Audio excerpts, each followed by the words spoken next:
Climax இந்த அம்மா sentiment song file ஆச்சா சார்? இது வரைக்கும் எத்தனையோ பேர் வந்து எழுதியிருக்காங்க, எதுவுமே செட் ஆகுங்க. நீங்கள் ஒருத்தர் வரட்டு இருக்காரு, அவர் எப்படின்னு கொஞ்சம் பார்க்கலாம் சார். வெயிட் பண்ணலாம். படம் நான் ஏன் எடுக்கிறேன் தெரியுமா? இது எங்கள் அப்பாவோட ஒரு 30 வருஷ கனவு.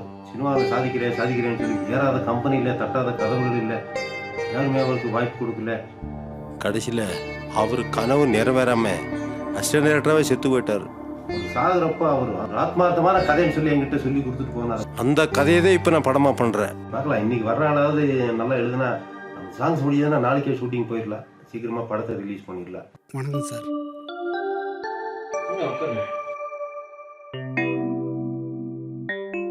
சொல்லுங்க, உங்களை பற்றி சொல்லுங்க, என்ன பண்ணிட்டு இருக்கீங்க? சார் நான் எம்ஏ தமிழ் லிட்ரேச்சர் முடிச்சிருக்கேன் சார். சார் பத்திரிக்கை ஆஃபீஸில் வேலை செஞ்சுட்டு இருந்தேன், இப்போ வேலை இல்லைங்க.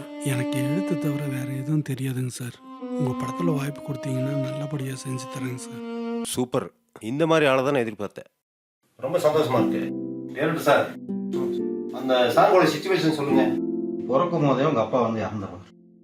உங்கள் அம்மா வந்து கஷ்டப்பட்டு 10 வீட்டில் பாத்திரம் தேய்ச்சி உன்னை வந்து ஆளாக்கி படிக்க வச்சு நல்ல ஒரு பொசிஷன் எடுத்து வந்து நீ கை நிறைய சம்பாதிச்சிட்டேன். சம்பாதிச்சு எங்கள் அம்மாவை நல்லா வைக்கணும்னு ஆசையோடு ஊருக்கு வருவேன். அந்த இடத்துல உங்கள் அம்மா இறந்தார். அந்த சுச்சுவேஷன் சார் நான் கீழே போட விட்டு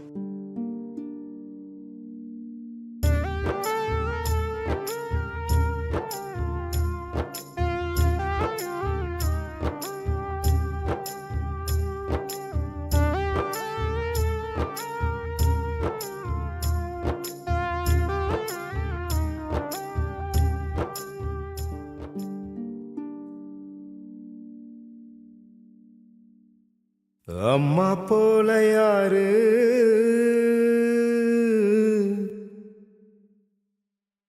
ஆண்டவனே கூறு. சூப்பரப்பா, கை கொடுப்பா. இதெல்லாம் நான் எதிர்பார்த்தேன். 3 நாளா இந்த சாங்காக பண்ணிக்காச்சு. ஆண்டவனே கூறு. சார் வேணாங்க சார். நீ தான் ஏன் வேண்டான்ற? தெய்வமே. உன்னோட உழைப்புக்கு கிடைத்த பரிசு.